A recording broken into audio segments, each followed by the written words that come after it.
Hi friends, இன்றைக்கி 10th ஸ்டாண்டர்டில் 6th and 7th லெசனோட படைப்புகளும் அதனோட ஆசிரியர் பெயர்களும் பார்க்க போகிறோம்.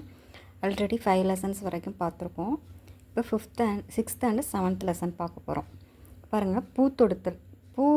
பூத்தொடுத்தல் வந்து ஒரு கேர்ள் தான் பூ தொடுப்பாங்க. ஸோ உமா மகேஸ்வரி, இவங்க மதுரை. நம்ம ஆல்ரெடி அவங்கள பற்றி படிச்சிருப்போம். இப்போ உமான்ற பொண்ணு பூ தொடுக்கிறா.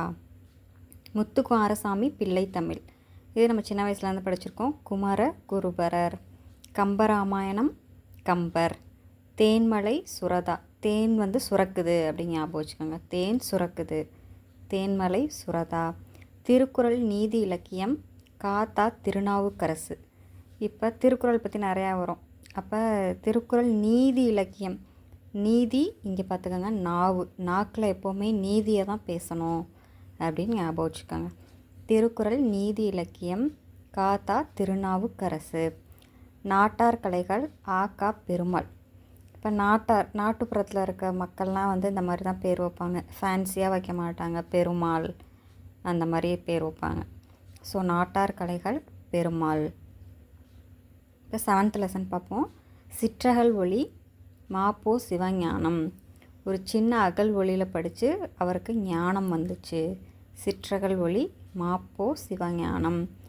ஏர் புதிதா கூப்பாரா, உங்களுக்கு கூப்பாரான்னு ஞாபகம் வச்சுக்கோங்க. ஏர் புதிதா கூப்பாரா, கூப்பா ராஜகோபாலன். இல்லைனா ஏரில் உழுதும்போது அப்படி குப்பரை விழுந்துட்டாங்க அப்படின்னு ஞாபகம் வச்சுக்கோங்க. ஏர் புதிதா கூப்பா ராஜகோபாலன். மெய்கீர்த்தி 2ஆம் ராசராச சோழன். ஸோ இதுக்கு நீங்கள் ஏதாவது கோட்வேர்டு வச்சு ஞாபகப்படுத்திக்கோங்க. எனக்கு தெரிஞ்சதை நான் சொல்கிறேன். உங்களுக்கு இதுக்கு ஏதாவது தெரிஞ்சதுன்னா நீங்கள் கமெண்ட் பண்ணுங்கள். சிலப்பதிகாரம் இளங்கோவடிகள். என் கதை நாமக்கல் கவிஞர் வே ராமலிங்கம். ஓகேவா, நாமக்கல்லில் என் கதை. அடுத்து வேருக்கு நேர் ராஜம் கிருஷ்ணன். இப்போ வேருக்கு நேர் ராகின்னு ஞாபகம் வச்சுக்கோங்க. ராகி சேமியாலாம் பார்த்தா நமக்கு எப்படி இருக்கும், அப்படியே வேர் இருக்க மாதிரி இருக்கும். வேர் மாதிரி தானே இருக்கும். ஸோ வேருக்கு நேர் ராஜம் கிருஷ்ணன். நாற்காலிக்காரர் முத்துசாமி. இப்போ முத்துசாமின்றவர் ஒரு நாற்காலியில் உட்காந்து ஏதோ இப்போ லிரிசிஸ்ட் இருக்கார்ல ஒருத்தர் முத்துசாமி, அதை ஞாபகம் வச்சுக்கோங்க.